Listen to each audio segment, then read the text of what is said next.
하나님이여, 내 마음을 정하였사오니 내가 노래하며 나의 마음을 다하여 찬양하리로다. 비파야 수금아 깰지어다. 내가 새벽을 깨우리로다. 여호와여, 내가 만민 중에서 주께 감사하고 먼 나라 중에서 주를 찬양하오리니 주의 인자하심이 하늘보다 높으시며 주의 진실은 궁창에 미치나이다. 아멘. 사랑과 은혜가 많으신 하나님 아버지, 오늘도 저희들을 주님의 예배자로 축복해 주시고 주님의 전 앞에 불러주심을 감사합니다. 저희들이 주 앞에 나와사오니 성삼위 하나님을 배울 수 있도록 인도하여 주시고 주님의 은혜와 은총과 평강으로 충만케 하여 주옵소서. 예수님 이름으로 기도드립니다. 아멘. 찬송가 5장입니다.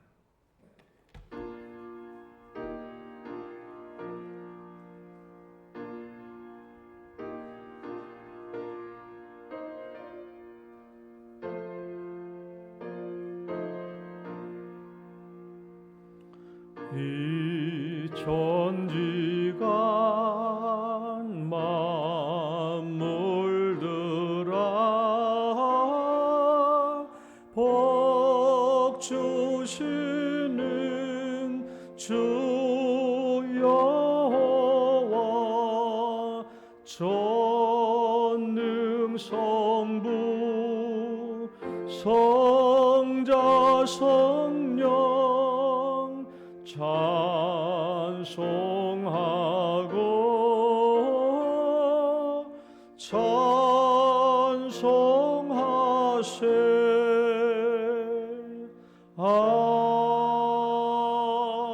아멘. 신앙 고백 드리겠습니다. 전능하사 천지를 만드신 하나님 아버지를 내가 믿사오며 그 외아들 우리 주 예수 그리스도를 믿사오니 이는 성령으로 잉태하사 동정녀 마리아에게 나시고 본디오 빌라도에게 고난을 받으사 십자가에 못 박혀 죽으시고 장사한 지 사흘 만에 죽은 자 가운데서 다시 살아나시며 하늘에 오르사 전능하신 하나님 우편에 앉아 계시다가 저리로서 산 자와 죽은 자를 심판하러 오시리라. 성령을 믿사오며 거룩한 공회와 성도가 서로 교통하는 것과 죄를 사하여 주시는 것과 몸이 다시 사는 것과 영원히 사는 것을 믿사옵나이다. 아멘. 교동문은 31번입니다. 시편 68편의 말씀. 하나님이 일어나시니 원수들은 흩어지며 연기가 불려가듯이 그들을 몰아내소서.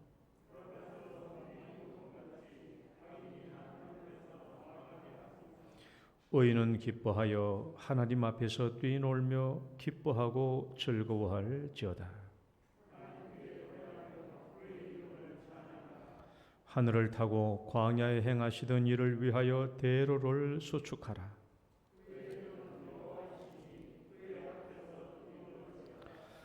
그의 거룩한 저소에 계신 하나님은 고아의 아버지시며 과부의 재판장이시라.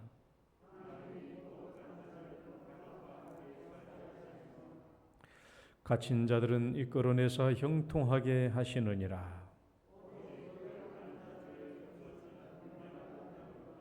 하나님이여, 주께서 가난한 자를 위하여 주의 은택을 준비하셨나이다. 아멘. 앉으셔서 찬송가 28장입니다.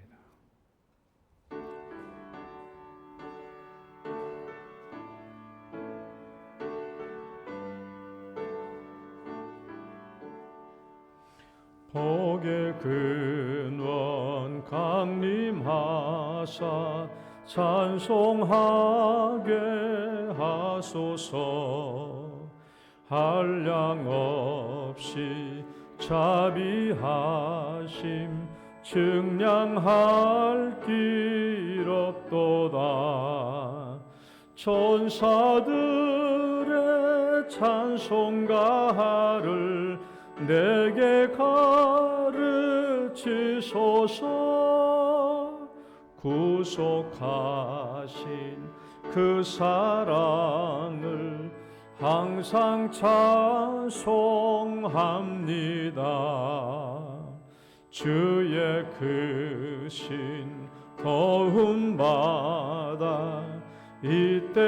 이때까지 왔으니 이와 같이 천국에도 이르기를 바라네. 하나님의 품을 떠나 죄에 빠진 우리를 예수 구원하시려고 보혈 흘려 주셨네. 주의 귀한 은혜 받고 일생 빚진 자 되네. 주의 은혜 사슬 되사 나를 주께 매소서. 우리 마음은 연약하여 범죄하기 쉬우니 하나님이 받으시고 정국인을 지소서. 아멘. 조주철 장로님 기도 인도하시겠습니다. 복의 근원이 되신 하나님 아버지, 참으로 감사드립니다. 우리에게 복을 주시고 한량없는 은혜를 주심을 감사드리며 지금까지 은혜 주신 하나님께 영광과 찬송을 드립니다. 오늘도 저희들을 예배자로 삼아주시고 주 안에서 예배드리게 인도하여 주심을 참으로 감사드립니다. 우리의 찬양을 받으시고 하나님 홀로 영광 받아 주시옵소서. 우리의 상황과 형편을 잘 아시는 주님, 현재 코로나로 인하여 어려운 여건과 환경 속에서도 하나님께서 주신 우리의 사랑을 하나님 회복시켜 주시고 주님께서 주시는 위로와 기쁨을 회복하는 시간이 되게 도와주시옵소서. 오늘도 예배를 드리러 온 주의 자녀들을 축복하여 주시고 신앙이 회복되게 하시고 하나님께서 주신 감사를 하나하나 세어보며 발견하게 하시고 주어진 삶의 기쁨을 누리게 하여 주시옵소서. 비가 오고 바람이 불고 폭우가 쏟아져도 주어진 환경 속에서 과실을 맺는 가을 아래의 나무들처럼 우리도 주어진 환경 속에서 감사의 열매를 맺는 주의 자녀들 되게 도와주시옵소서. 믿음의 역사와 사랑의 수고와 우리 주 예수 그리스도에 대한 소망의 인내를 따랐던 데살로니가 교회처럼 우리의 신앙이 믿음과 사랑과 소망의 열매로 자라나는 공동체가 되게 도와주시옵소서. 하나님, 지난 영동교회를 53년을 지켜주시며 인도하여 주심을 감사와 영광을 돌립니다. 우리 영동교회 성도들 한 사람 한 사람 복된 인생이 되게 도와주시고 한 가정 한 가정 복된 가정 되게 도와주시고 우리 영동교회 공동체가 하나님께 영광 돌릴 수 있는 아름다운 교회가 될 수 있도록 주님 도와주시옵소서. 시편 기자의 고백처럼 죄인의 길에 서지 않고 주야로 말씀을 묵상하며 시냇가에 심겨진 나무처럼 형통한 삶을 사는 교회 우리 성도들이 될 수 있도록 주님 도와주시옵소서. 우리 영동교회 공동체를 지켜주시옵소서. 예수 그리스도의 십자가의 복음으로 세워진 우리 영동교회를 이어받는 우리는 믿음의 선진자를 본받아서 믿음의 반열에 든든히 서게 하여 주시고 다음 세대에게 복음을 잘 전해 주는 자들이 될 수 있도록 주님 도와주시옵소서. 세상의 많은 가치관 속에서도 다니엘과 같이 세상이 고난에게 절하지 않고 믿음을 지킨 우리의 믿음의 자녀들이 될 수 있도록 축복하여 주시옵소서. 하나님, 세우신 교육기관들을 통하여 말씀으로 양육 잘 되게 도와주시고 수고하여 주시는 전도사님과 많은 사역자들을 통해서 복음으로 잘 자랄 수 있도록 인도하여 주시옵소서. 취업과 결혼을 준비하는 청년들의 앞길을 열어주시고 군에서 훈련받는 자들에게도 하나님 함께하여 주시옵소서. 특별히 수능을 앞둔 고3들에게 지혜와 명철을 허락하여 주시고 잘 준비하여서 좋은 결과들이 있게 인도하여 주시옵소서. 여호와를 경외하며 살아가는 복된 가정들 되게 도와주시옵소서. 태중에 있는 자녀로부터 시작하여 연로하신 어르신에 이르기까지 영육간에 건강할 수 있도록 도와주시옵소서. 혹 질병으로 아픔을 겪는 이들이 있다면 속히 건강을 회복하여 주시옵소서. 이 나라와 민족이 공의와 정의로 가득 찬 나라가 되게 하여 주시옵소서. 하나님의 자녀들이 바른 믿음으로 살아서 빛과 소금의 역할을 잘 감당하게 하여 주시고 교회마다 복된 소식이 전해오게 하시고 이 나라와 민족의 정치 지도자들이 하나님을 두려워하며 바른 정치를 할 수 있도록 인도하여 주시옵소서. 오늘도 말씀을 들고 서신 우리 목사님 하나님 영육간의 강건함으로 지켜주시고 들려주시는 말씀 가운데 은혜 받게 하여 주시고 한 주간 살아갈 때의 위로와 힘이 되는 말씀이 되게 하여 주시옵소서. 오로지 성령 안에서 하나님의 말씀이 되게 하여 주시고 이 복된 말씀이 우리의 영육간의 강건함의 양식이 되어서 한 주간 살아갈 때 복된 삶의 인도가 받을 수 있는 길이 되게 도와주시옵소서. 오늘도 함께해 주심을 감사드리며 드린 예배에 하나님께 영광이 될 수 있도록 도와주시옵소서. 예수님 이름으로 기도드립니다.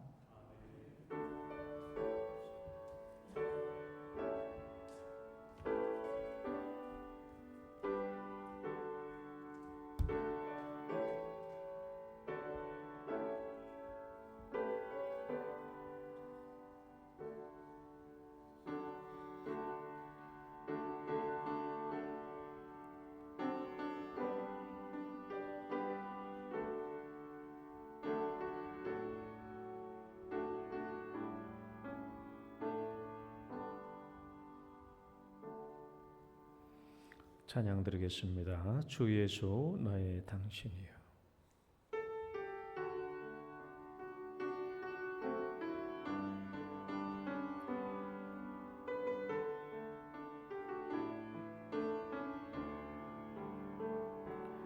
빛이 없어도 환하게 다가오시는 주 예수 나의 당신이여. 음성이 없어도 똑똑히 들려주시는 주 예수 나의 당신이여. 당신이 계심으로 나는 있고 당신의 노래가 머물므로 나는 부를 수 있어요. 주여 꽃처럼 향기 나는 나의 생활이 아니어도 나는 당신이 좋을 수밖에 없어요. 주 예수 나의 당신이여. 나는 없어도 당신이 곁에 계시면 나는 언제나 있습니다. 나는 있어도 당신이 곁에 없으면 나는 언제나 없습니다. 당신이 계심으로 나는 있고 당신의 노래가 머물므로 나는 부를 수 있어요. 주여 꽃처럼 향기 나는 나의 생활이 아니어도 나는 당신이 좋을 수밖에 없어요. 주 예수 나의 당신이 1절만 빛이 없어도 환하게 다가오시는 주 예수 나의 당신이여 음성이 없어도 똑똑히 들려주시는 주 예수 나의 당신이여 당신이 계심으로 나는 있고 당신의 노래가 머물므로 나는 부를 수 있어요 주여 꽃처럼 향기 나는 나의 생활이 아니어도 나는 당신이 좋을 수밖에 없어요 주 예수 나의 당신이 계심으로 나는 있고 당신이 계심으로 나는 있고 당신의 노래가 머물므로 나는 부를 수 있어요 주여 꽃처럼 향기 나는 나의 생활이 아니어도 나는 당신이 좋을 수밖에 없어요 주 예수 나의 당신이여 아멘. 오늘 주신 말씀 보겠습니다. 느헤미야 8장 7절로 12절 말씀. 느헤미야 8장 7절에서 12절 말씀 교독하겠습니다. 예수아와 바니와 세레바와 야민과 아굽과 사부대와 호디야와 마세야와 그리다와 아사랴와 요사박과 하난과 블라야와 레위 사람들은 백성이 제 자리에 서 있는 동안 그들에게 율법을 깨닫게 하였는데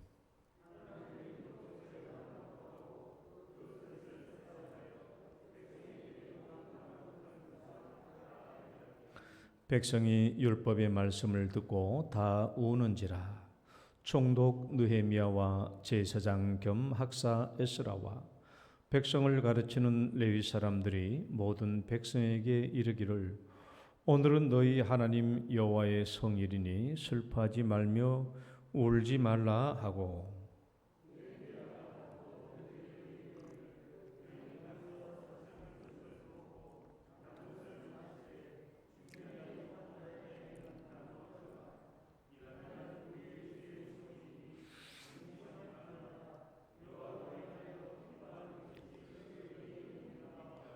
레위 사람들도 모든 백성을 정숙하게 하여 이르기를 오늘은 성일이니 마땅히 조용하고 근심하지 말라 하나 모든 백성이 곧 가서 먹고 마시며 나누어 주고 크게 즐거워하니 이는 그들이 그 읽어 들려준 말을 밝히 알미라. 아멘. 하나님 아버지, 오늘도 저희들을 주님의 귀한 은혜의 초장으로 인도해 주심을 감사합니다. 이 시간을 통하여 하나님의 귀한 말씀을 듣게 하시고 또 이 말씀을 통하여서 저희들이 우리의 무너진 신앙 성벽을 올바로 쌓는데 우리에게 주신 이 귀한 교훈들을 잘 감당하므로 우리의 신앙 성벽이 더욱더 굳건히 쌓여지는 시간이 되게 하여 주옵소서. 예수님 이름으로 기도드립니다. 아멘. 할렐루야. 옆 사람 축복합니다. 잘 오셨습니다. 주 이름으로 축복합니다. 오늘도 주의 전에 올라오신 여러분 주 이름으로 축복합니다. 은혜의 시간 되시기를 축원합니다. 느헤미야는 8장부터 두 번째 성벽을 쌓고 있습니다. 첫 번째 성벽은 1장부터 7장까지 돌 성벽을 쌓고 있는 것이고 8장부터 13장까지는 신앙 성벽을 쌓고 있는 부분을 말합니다. 여러분, 돌 성벽이란 단순히 느헤미야가 돌로 쌓는 성벽을 말하는 것만이 아니라 오늘날 우리에게 적용한다고 치면은 그냥 내 삶의 안위와 평강과 안정만을 누리려고 준비하는 것을 의미합니다. 이게 돌 성벽이죠. 내 자신이 잘 먹고 평안하게 누리려고 하는 삶, 그게 여기서 말하는 돌 성벽이 상징하는 비유가 됩니다. 그 신앙 성벽이란 것은 눈에 보이지 않지만 영적인 것들이죠. 내 안에 하나님으로 말미암아 든든히 쌓여질 수 있는 신앙의 성벽입니다. 왜 신앙 성벽이 돌 성벽보다 더 중요하고 더 궁극적인 목표가 된다고 했습니까? 왜? 돌 성벽보다는 왜 신앙 성벽이 더 우선이고 더 중요하고 더 궁극적인가? 예루살렘 성벽이 왜 무너졌는가 하는 것을 보면 그냥 알 수 있어요. 이 예루살렘 성벽이 무너진 것은 이스라엘의 군사력이 약해서가 아니고 예루살렘 성벽이 허접한 성벽에서 그런 게 아닙니다. 이스라엘 백성들의 신앙이 무너졌기 때문에 성벽이 무너진 것이죠. 따라 봅시다. 신앙이 무너지면 성벽도 무너진다. 예, 성벽도 무너진 거예요.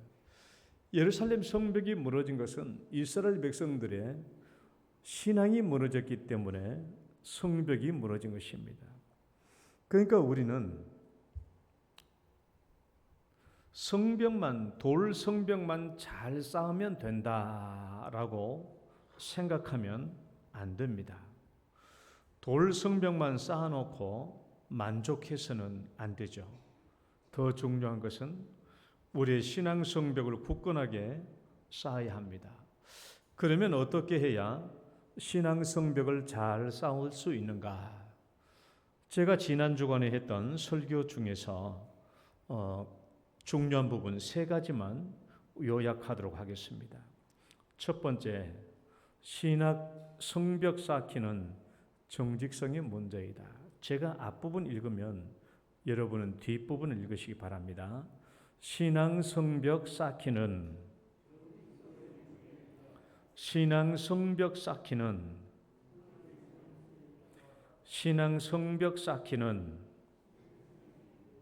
정직성의 문제예요. 정직성의 문제. 내가 신앙 성벽을 잘 쌓으려고 하면 무엇보다도 중요한 것은 정직성의 문제입니다. 말씀 앞에서 정직하고 하나님 앞에서 정직하고 나 자신 앞에서 정직해야 됩니다. 여러분, 정직하자 그렇게 외치시기 바랍니다. 말씀 앞에서, 하나님 앞에서, 자신 앞에서 정직한 거예요. 내 자신이 어떤 사람인가 하는 것을 잘 봐야 합니다. 이 정직성이 결여되면 신앙 성벽을 쌓을 수가 없어요.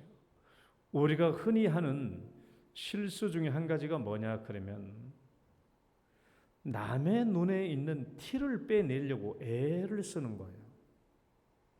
내 눈에 들보는 보지 않고 저 사람의 눈에 있는 티를 빼주려고 애를 쓰는 거예요. 우리는 내 눈에 들어있는 들보를 바라보는 정직성을 가지고 있어야 돼요.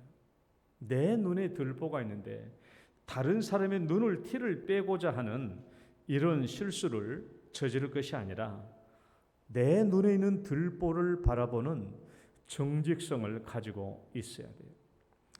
전도서의 이 말씀을 한번 읽어볼까요? 내가 깨달은 것은 시작. 내가 깨달은 것은 오직 이것이라. 곧 하나님은 사람을 정직하게 지으셨으나 사람이 많은 꾀들을 낸 것이니라. 그렇죠. 하나님은 자기의 형상을 따라 우리 인간을 지으셨기 때문에 본래 우리 인간은 하나님을 따라서 정직하고 의롭게 살 수 있습니다. 그런데 사람들이 많은 꾀를 낸 거예요. 좁은 길을 걸어가려고 하지 않고 넓은 길을, 편안한 길을, 재미있는 길을 가고자 하죠. 또 고난과 박해와 힘든 길을 걸으려고 하지 않습니다. 자꾸 자신을 합리화시키죠. 그 설교를 해도 내가 듣고 싶은 것만 듣고 귀에 거슬리거나 내 마음에 부담이 되는 것은 그냥 흘려버려요.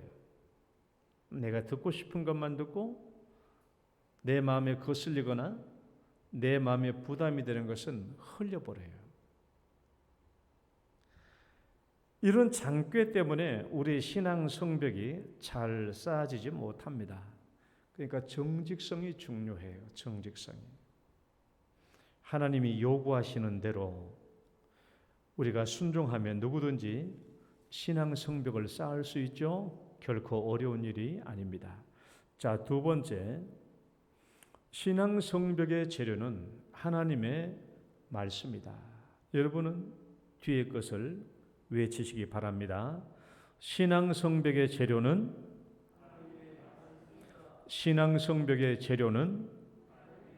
한 번 더, 신앙 성벽의 재료는 다른 게 아니에요. 다른 게. 내가 가지고 있는 명예나 내가 가지고 있는 돈이나 아니면 좋은 지위나 직업이나 내가 가지고 있는 지식이나 아니면 내가 잘 가지고 있는 어떤 경험이나 이런 것들을 신앙 성벽의 재료로 삼아서는 안 돼요. 우리는 돈 좀 있고 내가 잘 살고 좋은 직장과 사회적 지위가 있으면 내 신앙이 좀 좋아지는 것처럼 보일 수도 있어요. 좀 더 자비할 수도 있고 좀 더 관용적일 수도 있고 좀 더 포용적일 수도 있고 좀 더 이해심이 넓은 사람일 수도 있어요. 그러나 이런 것들이 다 무너졌을 때도 여전히 내 신앙이 그런가 하는 것은 달라요. 그렇잖아요.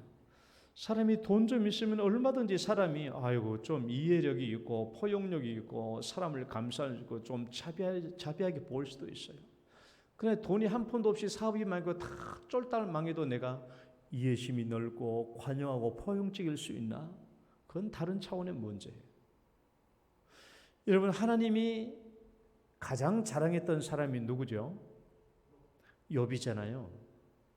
욥을 왜 자랑했죠? 욥만큼 신앙 성벽이 잘 쌓아진 사람이 없죠. 욥은 다른 것들로 신앙 성벽을 쌓은 게 아니에요. 욥이 얼마나 부자였습니까? 얼마나 명예가 있었습니까? 얼마나 돈이 많았으며 가축이 많았으며 얼마나 부유했습니까? 그러나 그런 것들로 성벽을 쌓은 게 아니에요. 그러니까 이런 것들이 다 무너졌어도 욥의 신앙 성벽은 무너지지 않았습니다. 그러니까 나중에 회복이 있죠. 회복이 있는 거예요. 신앙 성벽을 쌓는 가장 중요한 것은 하나님의 말씀이죠. 그러니까 이스라엘 백성들이 에스라에게 제일 먼저 요청한 게 하나님의 말씀을 가져오시오. 여호와의 율법을 가져오시오라고 그렇게 요청했던 것이죠. 이스라엘 백성들이 그걸 왜 몰랐겠습니까? 그 무더운 떼약볕 여름날에 7, 8월 그 떼약볕 여름날에 성벽을 쌓으면서 이 성벽이 왜 무너졌을까? 이 성벽이 왜 무너졌지? 그리고 우리가 왜 이 성벽을 쌓는 수고를 또 하고 있는가? 그 왜 그들이 깨닫지 못했겠어요? 신앙이 무너졌기 때문에 이 성벽이 무너졌구나 하는 것을 다 깨달았죠. 그리고 우리가 다시 이 성벽을 돌 성벽을 쌓는다고 할지라도 우리의 신앙이 제대로 되지 않으면 이 성벽이 나중에 또 무너질 수도 있겠구나라는 것을 왜 생각하지 못했겠어요? 다 생각하죠. 그래서 그들이 요청한 게 뭐예요? 하나님의 말씀을 요청한 겁니다. 왜? 하나님의 말씀으로 신앙 성벽을 쌓아야 하기 때문에 그렇죠. 그 다음에 세 번째는요, 말씀을 받는 자세가 중요하다 그랬어요. 여러분은 뒤에 것을 외쳐보세요. 말씀을 받는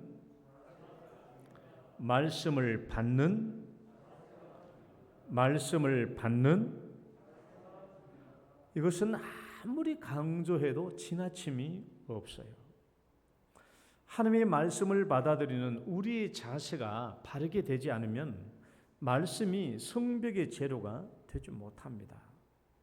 그래서 이제 선포되는 말씀이 곧 하나님이시다라고 그랬습니다. 말씀이 곧 하나님이에요. 따라 봅시다. 말씀이 곧 하나님이시다. 말씀이 곧 하나님이에요.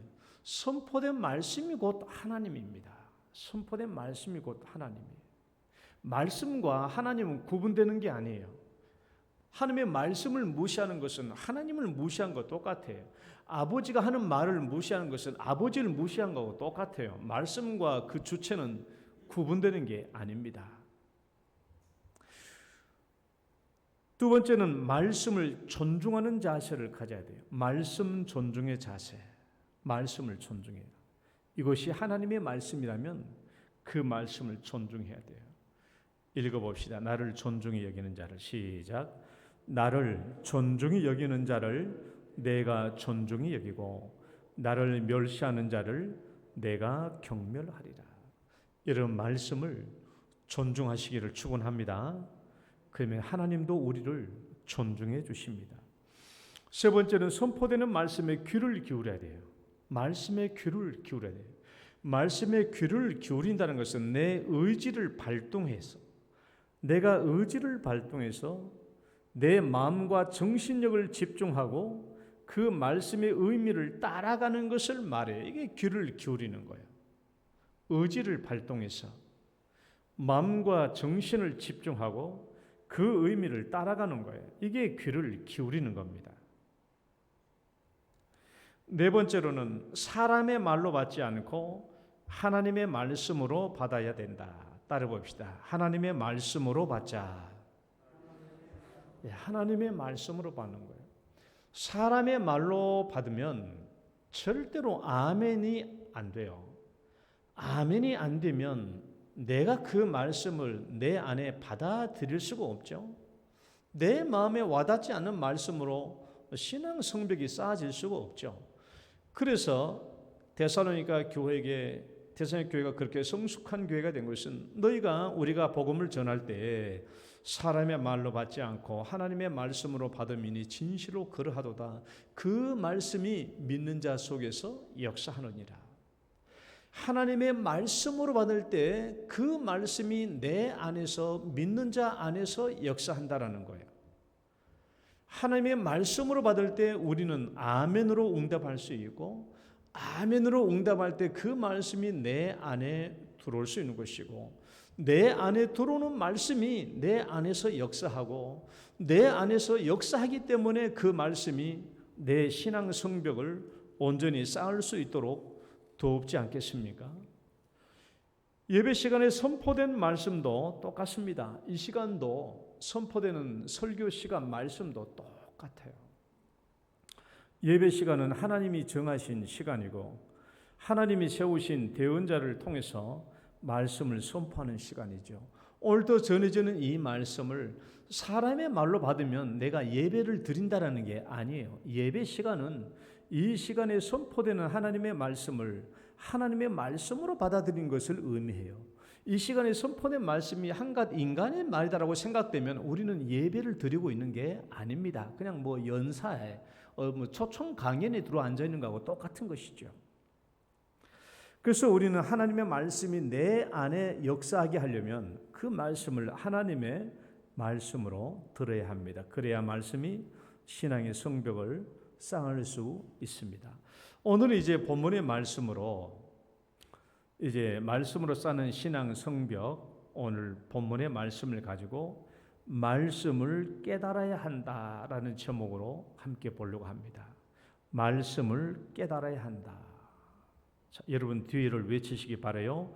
말씀을 한 번 더 말씀을 깨달아야 돼요.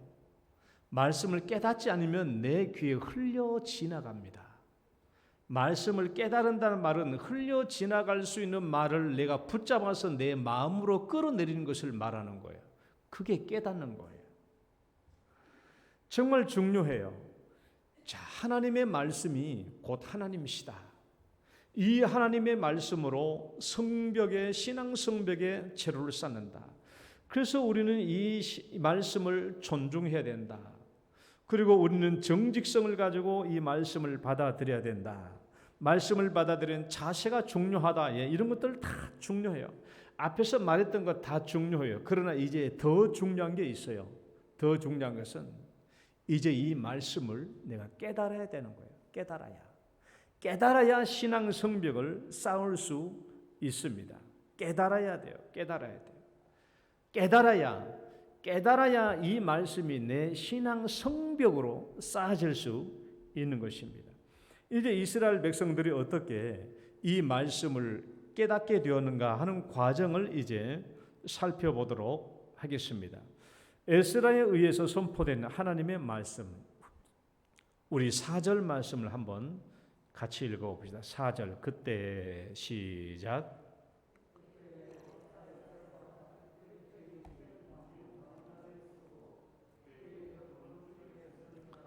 마떼이랴와 스마와 아나야와 힐기야와 마세야요, 그의 왼쪽의 손자는 부다야와 미사엘과 말기야와 하숨과 하스 바다나와 스가랴와 무슬람이라. 자, 에스라가 하나님의 말씀을 선포하기 위해서 어떤 준비를 했는가 하는 내용들이 나와 있어요. 말씀을 선포하기 위해서. 그때 학사 에스라가 특별히 지은 나무 강단, 말씀을 선포하기 위한 강단을 세우는데 특별히 지은 나무 강단이라고 그랬어요. 그러니까 특별히 지은 나무 강단을 설치했다라는 것은 그 위에 올라서서 말씀을 선포하려고 하는 거 아니겠습니까? 그러니까 말씀을 선포할 준비를 했다라는 거예요. 준비했는데 특별히 지은 나무 강단이 뭐냐 그러면, 여기서 말한 강단이라는 말은 이런 강단, 이것도 강단이죠. 말씀 강단인데 이 정도의 강단을 말하는 게 아니에요. 여기서 말하는 강단의 히브리어는 믹달이라는 말입니다. 믹달이라는 말은 높은 탑을 말해요. 높은 탑. 성벽의 망루, 망대를 의미해요. 믹달이라는 말은.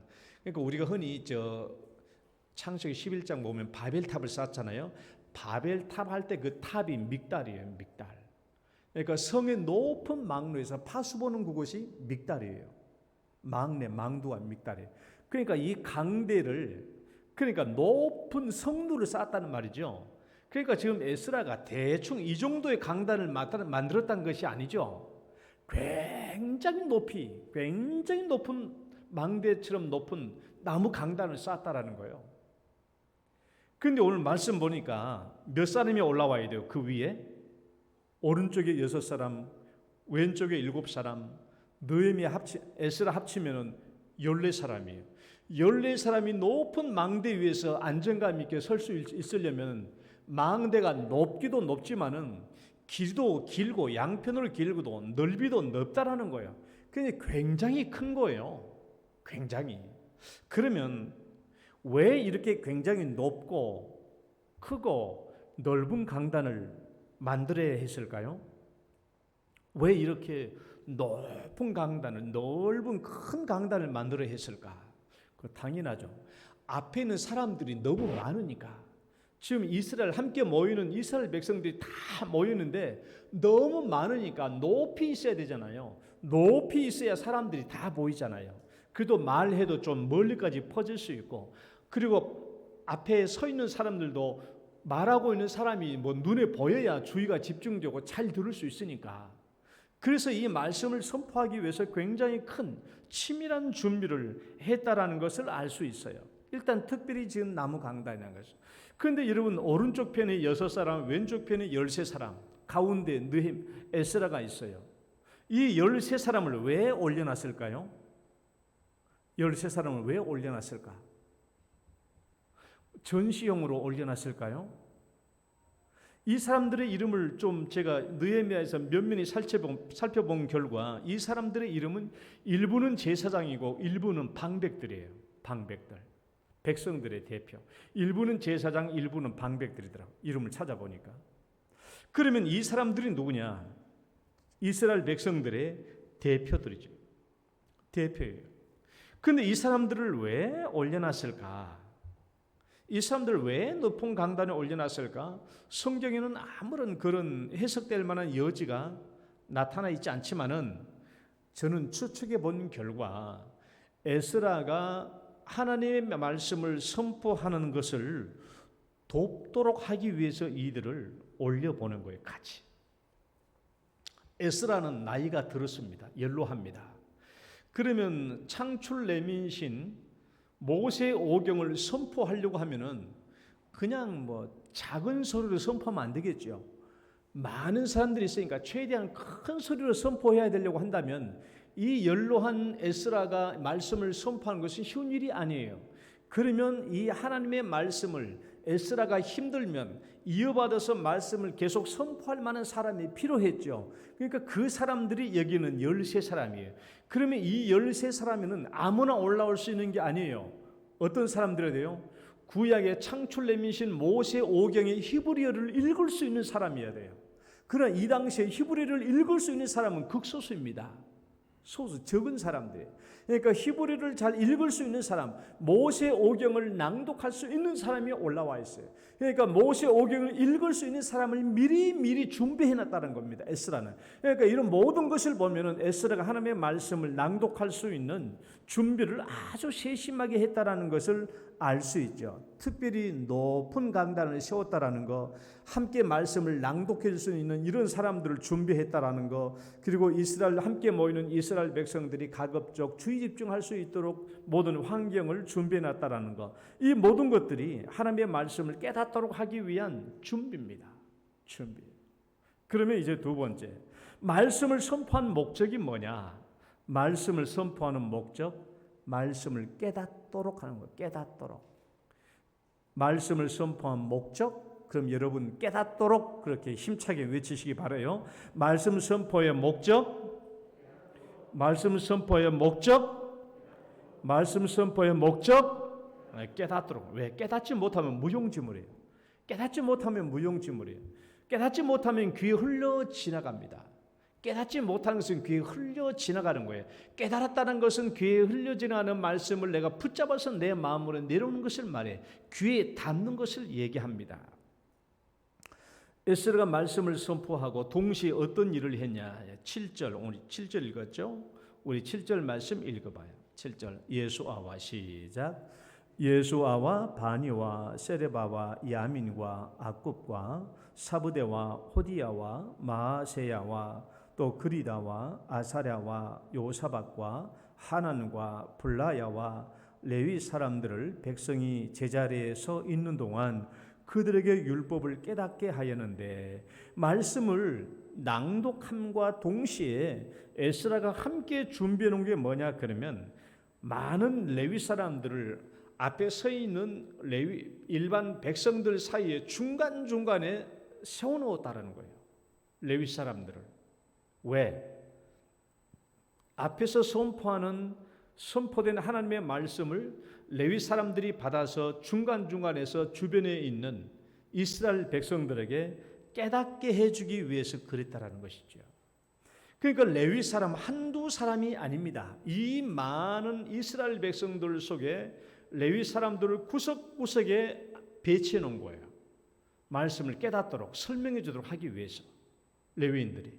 그러니까 제 생각으로는 레위인들이 지금 수십 명에서 200명 내외, 왜냐하면 지금 여러분 나중에 보면 알겠지만은 현재 이스라엘 백성들 중에 레위인들의 숫자가 456명이에요. 현재 저 뒤에 보면 456명인데 이 사람들을 중간중간에 백성들 사이에 집어넣어가지고 말씀이 선포되면 그 말씀을 깨닫도록 해주는 거예요. 봐봐요. 깨닫다라는 말은 두 가지로 해석될 수 있어요. 첫 번째는 한번 읽어봐요. 에스라가 시작.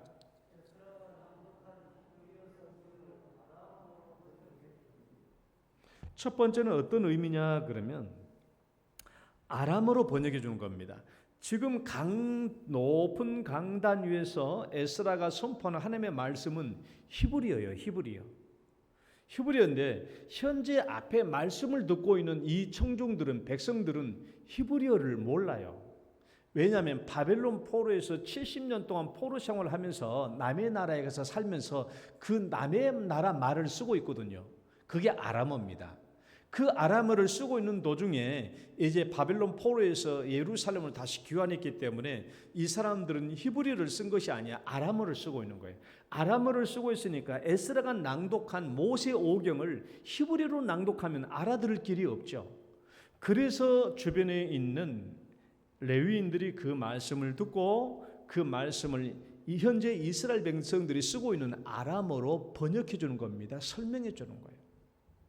두 번째는 그런 설명뿐만 아니라 이제 해석해 줬다고 하지 않아요? 해석해 줬던 말은 이 말씀의 의미가 무엇인지 그러니까 들리는 말뿐만이 아니라 이 왜 하나님께서 이런 말씀을 하셨으며 이 말씀이 하나님께서 이 말씀을 우리에게 요구하시는 까닭이 무엇인지 이런 것들을 백성들에게 해석해 주었다라는 거예요. 해석해 준 거예요. 의미를 해석해 주고 깨닫게 해주었다는 것입니다. 그러니까 하나님의 말씀이 선포되면 궁극적으로 우리에게 깨달음이 와야 돼요. 하나님의 말씀이 선포되면 그 말씀이 깨달아져야 됩니다. 왜? 깨달아져야 말씀에 대한 자각이 오고 말씀에 대한 자각이 있어야 내가 하나님 말씀 앞에서 무엇을 잘못하고 있는지를 알게 되거든요. 말씀에 대한 자각이 필요해요. 자각. 깨달아지지 않는 말씀은 무용지물입니다. 귀에 흘려 지나갈 수밖에 없어요. 정말 하나님의 말씀을 깨닫는 것이 얼마나 중요한지 사도행전 8장 29절로 31절 말씀 보면은 나와 있어요. 성령이 빌립들어 한번 같이 읽어봅니다. 시작.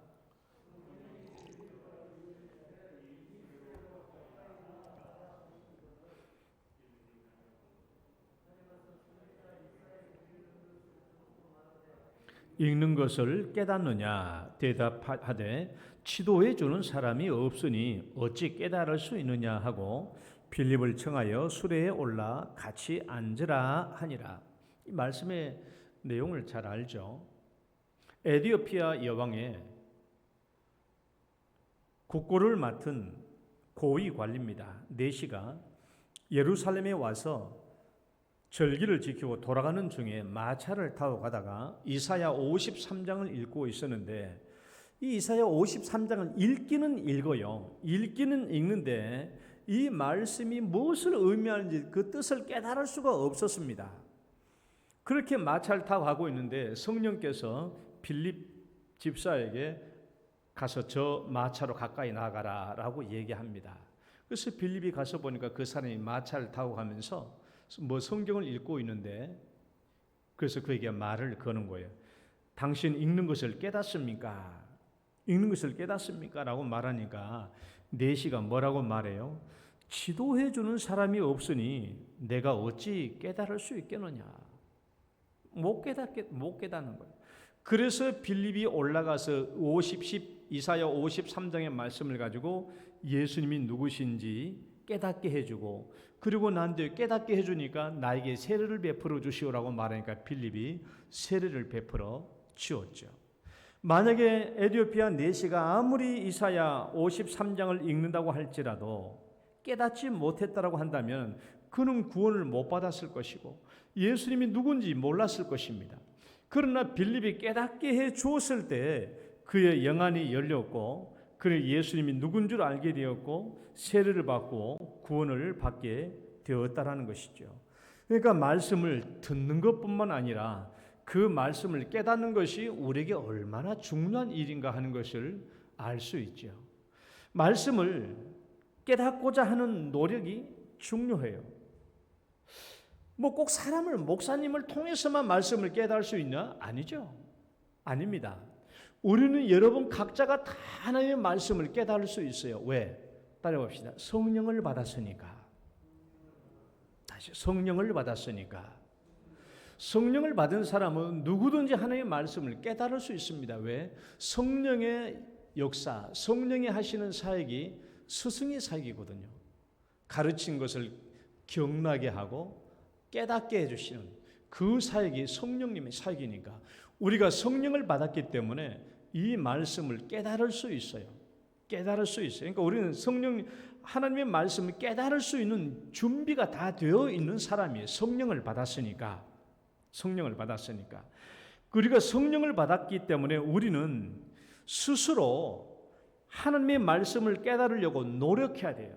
스스로 적극적으로 따라봅시다. 스스로 적극적으로 우리는 스스로 적극적으로 하나님의 말씀을 깨달으려고 애를 쓰고 노력을 해야 돼요.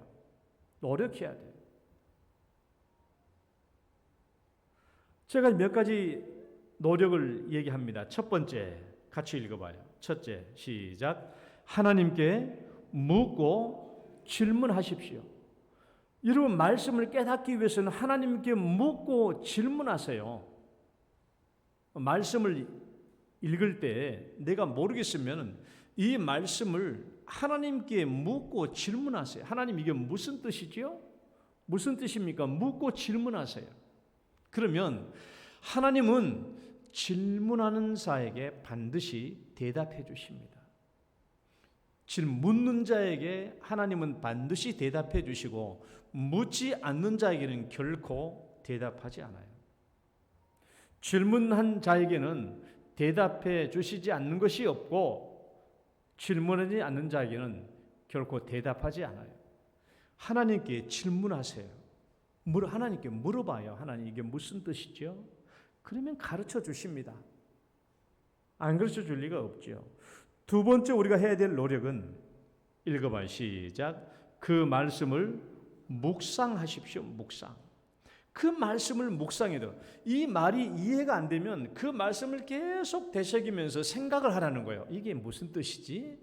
이게 무슨 뜻일까? 계속 생각해봐요. 여러분, 우리가 알다시피 성경이 한글로 되어 있지만 한글로 되어 있다고 해서 다 이해되는 거 아니거든요. 그러니까 말씀을 계속 묵상해요. 이해되지 않는 말씀이면 묵상해 계속.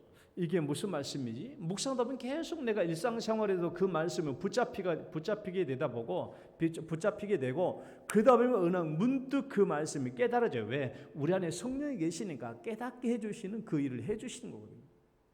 깨닫게 해주시는. 묵상하면 말씀을 깨닫게 해주십니다. 얼마나 이런 일을 저는 많이 경험하는지 몰라요. 잠자리에 들면서도 아마 제 아내나 우리 집 식구들은 그런 모습을 많이 봤어요. 내가 잠자리에 누워 있어서 이제 잠자려고 하다가도 이제 말씀을 이게 안 해결되지 않는 것들이 있잖아요. 잠자리에 누우면서도 이렇게 계속 생각하잖아요. 그러면 언뜻 깨달아지는 것이 있어요. 그럼 다시 펄떡 일어나 불 켜놓고 종이다 막 써요. 그럼 집사람이 그래. 뭐 좀 떠올랐는가? 또 일어났습니다. 그럼 또 불 끄고 또 누워. 한참 그러다 보면은 또 갑자기 퍼뜩 떠올라요. 그럼 또 막 써. 그 사람 집사람이 이제 잠 못 자니까 이제 밖으로 나가버려요. 그때만 아니에요. 경북대학교 저녁에 걸을 때 캠퍼스 산책할 때에도 말씀을 묵상하다가 급히 깨달아지면 자리에 서서 요즘 핸드폰이 있으니까 핸드폰 메모지에 딱 거기서 한참 기록을 해요. 그런데 핸드폰 메모지는 그런 것들이 많이 담겨 있어요. 묵상하면 하나님께서 깨닫게 해주십니다. 그 다음에 세 번째 해야 될 노력은 그 말씀을 놓고 기도하라고 하는 거예요. 읽어보시죠. 말씀을 놓고 시작. 그 말씀을 놓고 기도하십시오. 기도해요. 우리는 하나님께 이것 달라 저것 달라 하는 것도 기도입니다. 그렇지만은 어떤 말씀이 깨달아지지 않을 때 우리는 그 말씀을 놓고 하나님께 기도해야 돼요. 정말 중요한 하나님의 말씀들은 기도 중에 다 깨달아집니다. 기도 중에 깨달아진 말씀이 굉장히 많습니다. 굉장히 많아요. 저도 한 3주 전에도 기도 중에 정말 중요한 말씀을 깨달았어요. 정말 중요한 말씀. 기도 중에 많은 것을 깨달아요. 묵상 중에, 기도하는 중에 말씀을 깨닫는 것이 거의 90% 이상은 됩니다.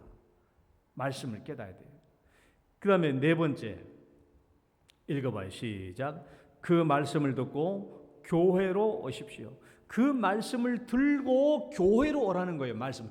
이해되지 않는 말씀을 들고 교회로 오시라고. 세상으로 나가지 말고, 이 말씀이 이해 안 된다고 세상으로 나가지 말고, 이 말씀이 이해 안 돼도 그걸 들고 교회로 오라는 거예요. 교회.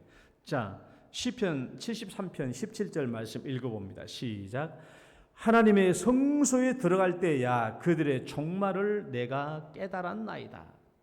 시편 73편의 말씀은 시편 기자가 도무지 하나님 앞에서 깨달아지지 않는 이 말씀을 가지고 고민하다가 그가 하나님의 성소에 와서야 깨달은 말씀이거든요. 안산에서 신앙생활 잘 하시던 집사님이 세월호 사건으로 아들을 잃고 난 뒤에 도무지 하나님께서 왜 이 아들을 데리고 가시는지 이해가 되지 않아서 다시는 더 이상 교회에 다닐 수가 없어서 교회를 나가지 않게 되었다라는 안타까운 소식을 제가 들은 적이 있어요. 뉴스에서. 이해가 되지 않으니까. 여러분, 이해가 되지 않으면 이 말씀을 들고 교회로 와야 돼요. 교회로. 이 말씀을 교회로 들고 와서 하나님 앞에 묵상하고 기도해야 응답이 되는 것이지, 이거 이해되지 않는다고 세상으로 나가면은 영영 그 믿음의 파선이 이루어지고 맙니다. 이해되지 않는 문제, 말씀이 있으면은 교회로 와야 돼요. 세상으로 가면 안 돼요. 아직도 여러분이 이해되지 않는 것을 들고 이해되지 않는다고 세상으로 가버린 청소년들, 우리가 지금 알고 있는 우리 믿음의 자녀들, 대부분의 믿음의 자녀들이 교회에 안 나오는 대부분의 믿음의 자녀들은 다 자기 생각에 깨달아지지 않으니까 세상으로 가는 거예요. 이게 왜 이렇지? 자기 생각에 깨달아지지 않으니까 세상으로 나가는 거야. 교회로 들어와서 하나님께 묻고 질문했는데 그게 깨달아지지 않으니까 세상으로 나가는 거야. 오늘 젊은 사람들이 교회를 떠난 이유가 대부분이 그 이유입니다. 자기 생각에 깨달아지지 않아. 자기 생각과 안 맞아. 그러니까 세상으로 가버리는 거예요. 깨달음의 반응들을 봅시다. 말씀을 깨달으면 어떤 반응이 오는가? 8장 9절 말씀 앞에 보고 읽어봅시다. 백성이 시작. 백성이 율법의 말씀을 듣고 다 우는지라. 여러분, 이스라엘 백성들이 이 하나님의 말씀을 듣고 왜 다 울었을까요? 에스라가 높은 강단 위에서 기가 막힌 설교를 해서 그랬을까요? 에스라가 저 높은 강단에서 기가 막힌 설교를 해서 사람들이 울었을까요? 아닙니다. 말씀 앞에서 정직했기 때문에 그래요. 따라 봅시다. 말씀 앞에서 정직하자. 말씀 앞에서 정직했기 때문에 그 말이에요. 무슨 말인가 하면 에스라가 기가 막힌 설교를 해서 그들이 운 것이 아니라 말씀을 깨닫게 해 주셨을 때 그 말씀을 자기의 삶하고 나란히 대조해 놓은 거예요. 그러니까 정직한 거죠. 하나님의 말씀을 주시면 이 말씀하고 내 삶을 나란히 비교해 봤다라는 거예요. 내 삶과 하나님의 말씀을 나란히 비교해 놓은 거예요. 비교해 놓은 거예요. 그러니까 비교해 놓은 거 보니까 내 말씀이 하나님의 말씀에 미치지 못하거든요. 내 삶이 하나님의 말씀에 미치지 못하니까 그것 보고 가슴을 치고 우는 거예요. 이게 신앙의 정직성입니다. 말씀이 선포되었을 때 그 말씀을 내 삶에 나란히 비춰보는 거예요. 비춰봤을 때 내 삶이 얼마나 형편없는가 하는 것을 바라본 것이죠. 우리는 내가 듣고 싶은 것만 듣고 듣고 싶지 않은 말씀을 눈 감아버리고 회피할 때가 많아요. 그 정직성이 아니죠. 그러니까 신앙의 성벽을 쌓을 수가 없는 거예요. 그러니까 신앙의 연수는 들어가도 신앙의 성벽이 제대로 쌓아지지 않는 것입니다. 만약에 신앙의 연수는 많은데 신앙 성벽이 제대로 쌓아지지 않고 있다면 정직성의 문제에 걸려 있는 거예요. 정직성의 문제. 이스라엘 백성들이 왜 다 울었을까? 하나님의 말씀이 주어졌을 때 자기의 삶과 비교해 봤을 때 자기의 죄가 드러난 것이거든요. 하나님의 말씀은 이건데 이렇게 요구하고 있는데 우리는 그렇게 살지 못했으니까 그게 가슴 아프고 운 거예요. 여러분, 요시야 왕을 한번 볼까요? 요시야 왕 한번 읽어봅시다. 열왕기하 22장 10절. 또 서기관 시작. 또 서기관 사반이 왕에게 말하여 이르되 제사장 hil기야가 내게 책을 주도이다 하고 사반이 왕의 앞에서 읽음에 왕이 율법책의 말을 듣자 곧 그의 옷을 찢으니라. 서기관 사반이 무슨 말인가 하면은 요시야 왕 때 무슨 일이 있었냐 그러면 율법책을 발견했거든요. 율법책을 hil기야 제사장이 성전을 수리하다가 숨겨진 율법책을 발견했어요. 그래서 hil기야 제사장이 율법책을 서기관 사반에게 주었더니 사반이 요시야 왕 앞에서 율법책을 일쭉 낭독한 거예요. 낭독했더니 그 말씀을 듣고 있던 요시야 왕이 자기 왕복을 찢은 것입니다. 이 왕복이 얼마나 좋은 옷인데 그 왕복을 찢어요? 왜 왕복을 찢었겠어요? 사반이 기가 막힌 설교를 해서 그랬을까요? 아니에요. 말씀을 그대로 읽었을 뿐이에요. 말씀을 그대로 읽었어요. 말씀을 그대로 읽었어. 그 말씀을 그대로 읽고 그 말씀을 자기의 삶과 나란히 대조해 본 겁니다. 그랬더니 자기 자신도 그렇지만은 자기가 다스리고 있는 이스라엘 백성들의 신앙, 내 자신의 신앙이 하나님의 요구에서 한참 벗어난 거야. 그래서 자기 왕복을 찢은 거예요. 왕복을. 이게 회개의 반응이죠. 이것은 정직함에 나타나는 합당한 반응이에요. 그래서 신앙의 정직성이 요구된 겁니다. 말씀을 맺읍시다. 깨달음의 축복이 뭔가? 말씀을 깨달으니 어떤 결과가 왔습니까? 느헤미야 8장 12절 모든 백성이 읽어봅니다. 시작.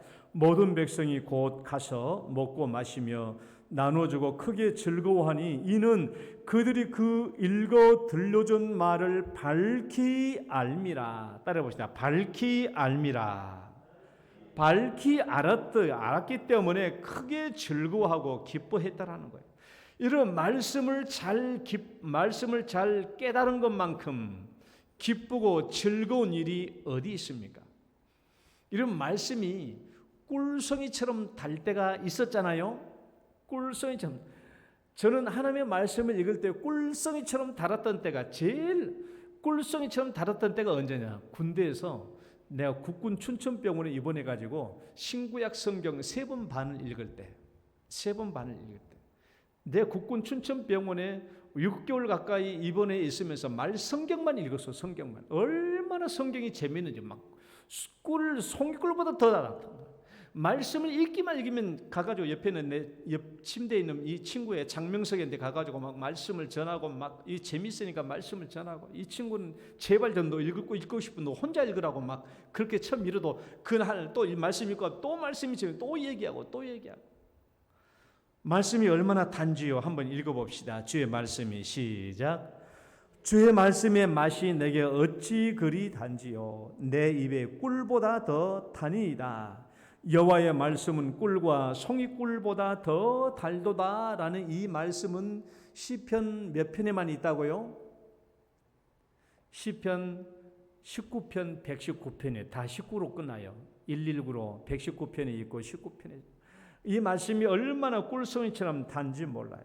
이렇게 단 말씀이 결국은 내 신앙의 성벽을 쌓을 수 있는 축복이 되는 줄 믿으시기 바랍니다. 사도행전 17장 보면 베레아 사람이 나와요. 베레아 사람들 한번 읽어봐요. 베레아에 있는 사람들은 시작.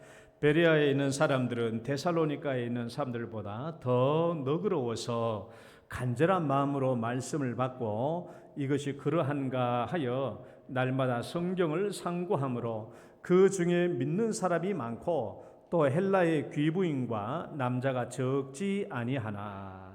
자, 이 말씀 베레아 사람들의 가장 큰 장점은 말씀을 받아들이는 자세와 태도에 있었어요.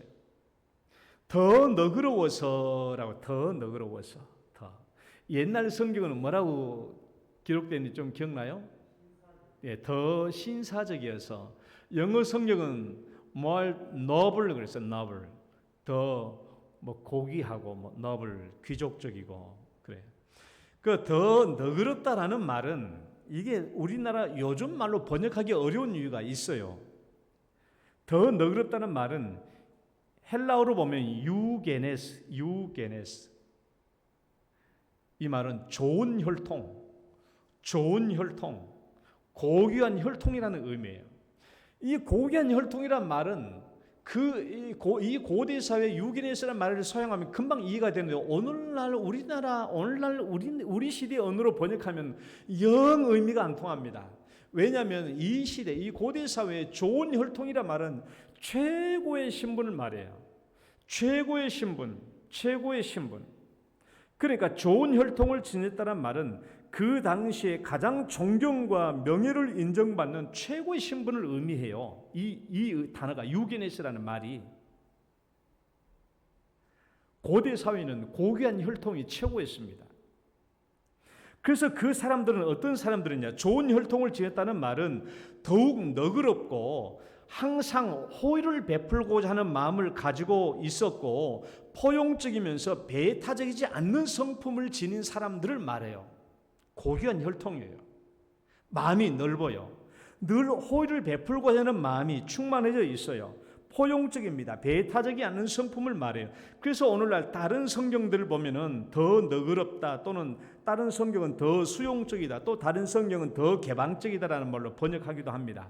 아무튼 이 사람들은 성경 말씀이 전해졌을 때 그 말씀이 그러한가 하여라는 이 자세와 태도를 보면은 항상 그 말씀을 전하면 물리치고 배기한 것이 아니라 그 말씀 있는 그대로 수용하고 그러한가라고 깊이 상고했다라는 거예요. 그래서 그 결과가 뭡니까? 믿는 사람이 더욱 많았다라는 것이죠.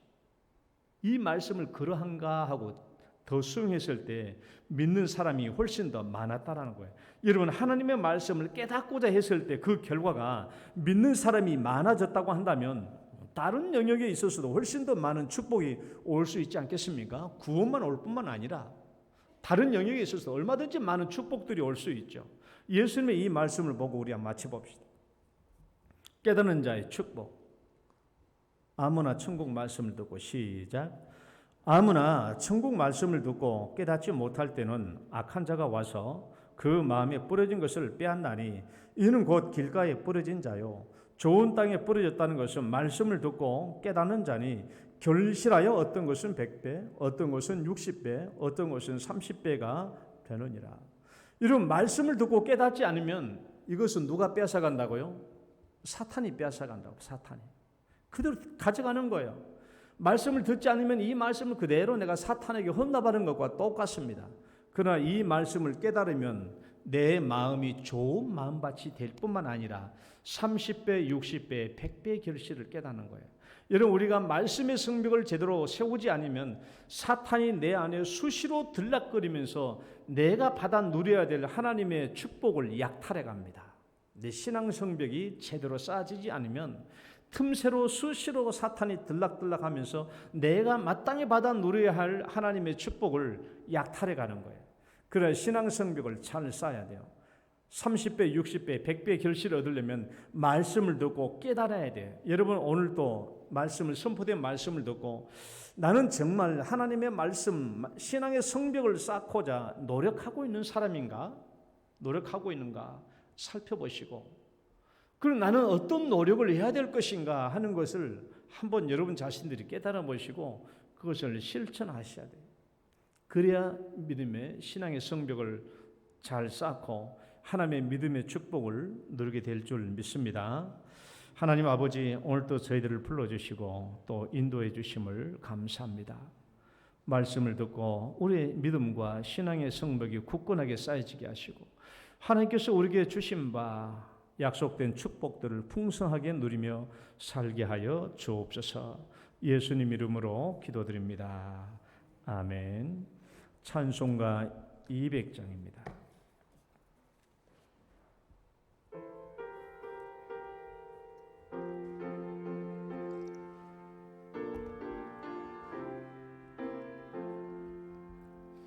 달고 묘한 그 말씀, 생명의 말씀은 귀한 그 말씀 진실로 생명의 말씀이 나의 길과 믿음 밝히 보여주니 아름답고 귀한 말씀 생명샘이로다.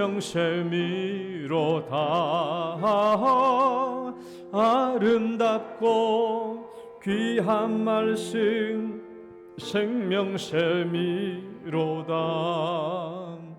귀한 주님의 말씀은 내 노래 되도다.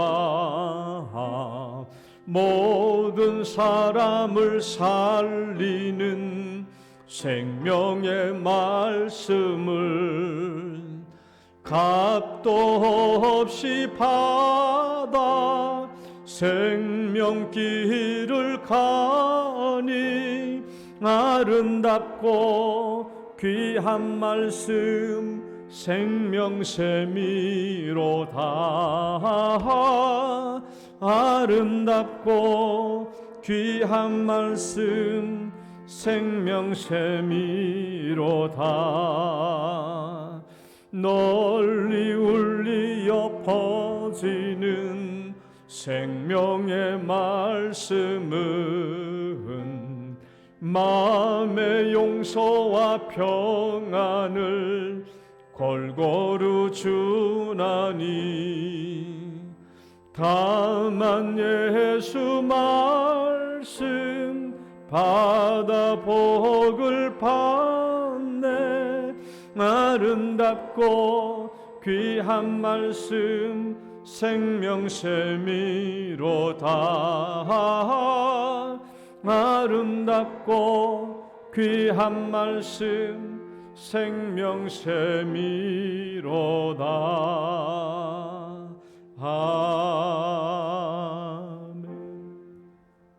하나님 아버지, 오늘도 저희들 주 앞에 나오면서 주님의 은혜와 복을 받은 대로 또 거룩하게 구별하여 10분의 1을 주님께 올립니다.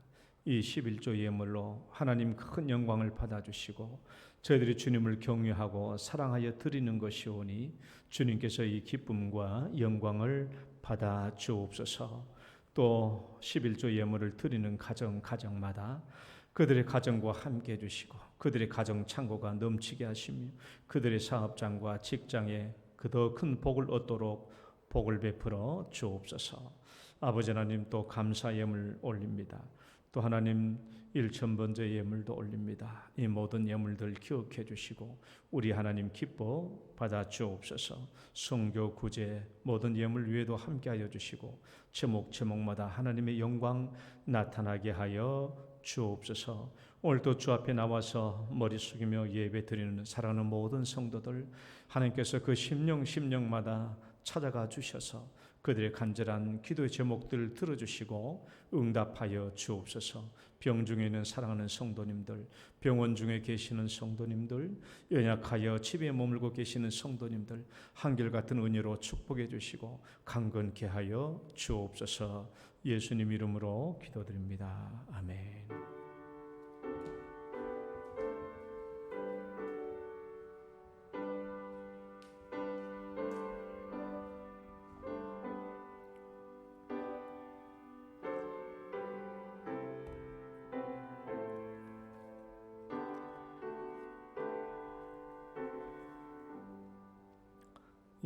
교회 소식입니다. 우리 교회 설립주일 53주년, 1968년 9월 15일 설립된 지 53주년째입니다. 공식적으로는 셋째 주일날인데 셋째 주일날 추석 연휴가 끼어서 오늘 준비된 선물이 있는데 가실 때 다 받아가시기를 바랍니다. 우리 장학금 수여식이 있는데 2부 예배 때 있겠습니다. 명단은 앞에 나와 있습니다. 우리 유초동부 윤예준, 차윤호, 김나연, 중동부 권여경, 고등부 김수민, 김규현, 차민호, 대학부 김서연, 정채은 이렇게 있습니다. 또 우리 고3 수험생들을 위해서 여러분 계속 기도해 주시기를 바랍니다. 다 같이 일어서셔서 축복성으로 찬양 들으시고 축도로 예배 마치겠습니다. 당신은 소중한 사람.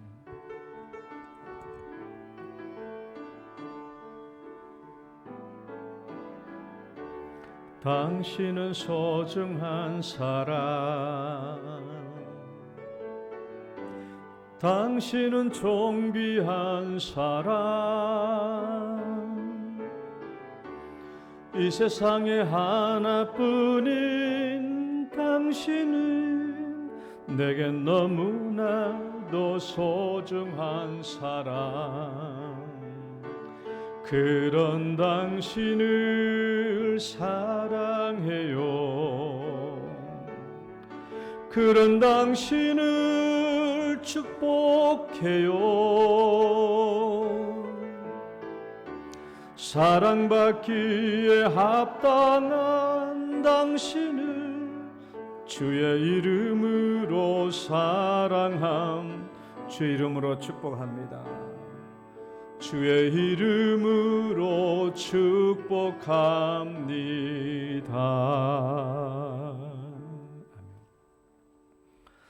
이제는 우리를 죄악 가운데서 구원해 주신 우리 구주 예수 그리스도의 은혜와 하나님 아버지의 크고 극진하신 사랑과 성령님의 교통하심이, 말씀이 선포될 때마다 그 말씀을 잘 깨달아서 신앙의 성벽 굳건하게 쌓기를 소원하는 사랑하는 모든 성도들 위해, 그리고 사랑하는 가족들과 직장과 일터 위에 이제로부터 영원토록 함께 있을지어다.